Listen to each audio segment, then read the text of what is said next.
Olá, eu dessa vez vim aqui falar de um outro aspecto relacionado às pandemias que causa normalmente muita polêmica e muita informação errada, que é a origem de cada uma delas. As pandemias que nós temos vivido, a espécie humana tem vivido, são de origem zoonótica, ou seja, elas são doenças de animais dos quais nos alimentamos que se transferem para nós.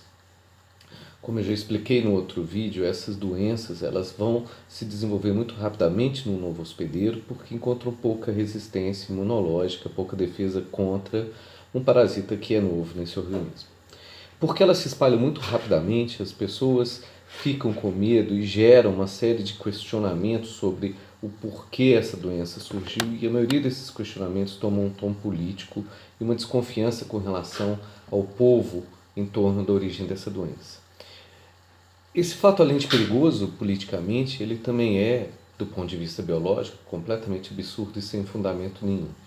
Não há nenhuma possibilidade, embora seja plausível considerar, que uma pandemia dessa surja de uma maneira pré-determinada, direcionada por um país contra outro, porque ela simplesmente segue um padrão absolutamente natural e esperado de acontecer.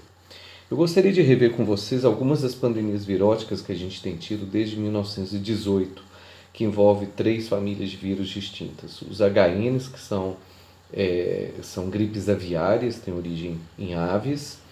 Os SARS, que são as síndromes respiratórias agudas, que têm origem em diversos animais diferentes. E temos também o HIV, né?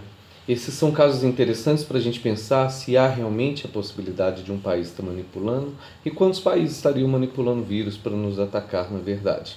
Então vamos dar uma olhada no perfil dessas doenças todas. 1918, a mais antiga, a gripe espanhola, matou 50 milhões de pessoas no mundo inteiro. Sua origem, na verdade, nunca foi determinada, não se sabe que organismo passou esse vírus para a espécie humana, mas é um H1N1. Então é uma gripe de origem aviária, muito provavelmente, da mesma família da gripe que nos acometeu em 2009. Não havia remédio, não havia nenhuma maneira de cuidar dela a não ser o que a gente está fazendo hoje, isolamento social e higiene pessoal. Bem, o que aconteceu naquela época, nas condições em que as pessoas estavam, foi um grande desastre humano em todo o planeta.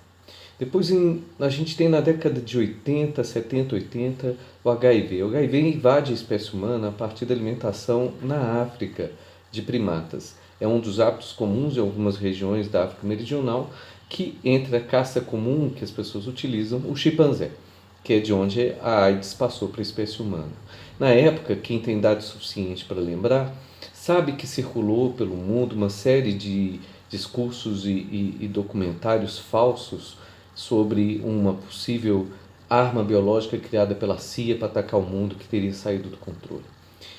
Isso não faz o menor sentido. Na verdade, esse é um dos fake news mais antigos da era moderna, do pós-Segunda Guerra Mundial.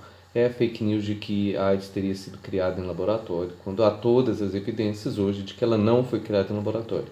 Como também há todas as evidências evolutivas, filogenéticas, ou seja, há uma linhagem entre a SARS-CoV-2, o vírus que causa Covid-19, e outros SARS que aconteceram antes na história da humanidade. Portanto, da mesma forma, a gente tem uma evidência biológica de que não há uma possibilidade de criação em laboratório desses vírus. Vamos continuar então, vamos a 97, a um surto de H5N1, uma nova gripe viária, que ela depois retorna em 2003, ao mesmo tempo que acontece a primeira SARS-CoV, que matou 10% dos infectados.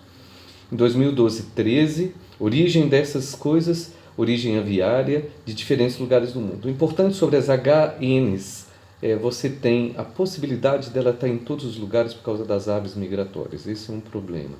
2012, 13, a MERS-CoV, que é uma CoV, mas de origem no Mediterrâneo, provavelmente no lido de dromedários no norte da África, portanto, uma doença, uma zoonose que surge entre África e Europa. E, finalmente, você tem em 2009 H1N1, para a qual desenvolvemos uma vacina e que retardou seus efeitos maléficos terríveis.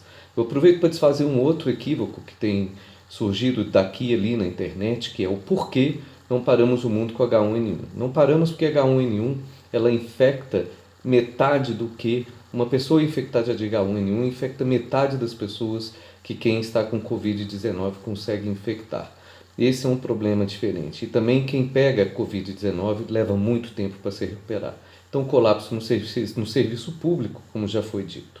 Pois bem, H1N1, ela surge em suínos, é uma gripe suína mexicana, porém de porcos que foram comprados dos Estados Unidos e da Europa.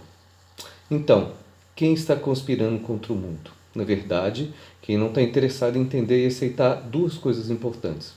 A ciência, os fatos, e outro, por que ainda comemos animais selvagens?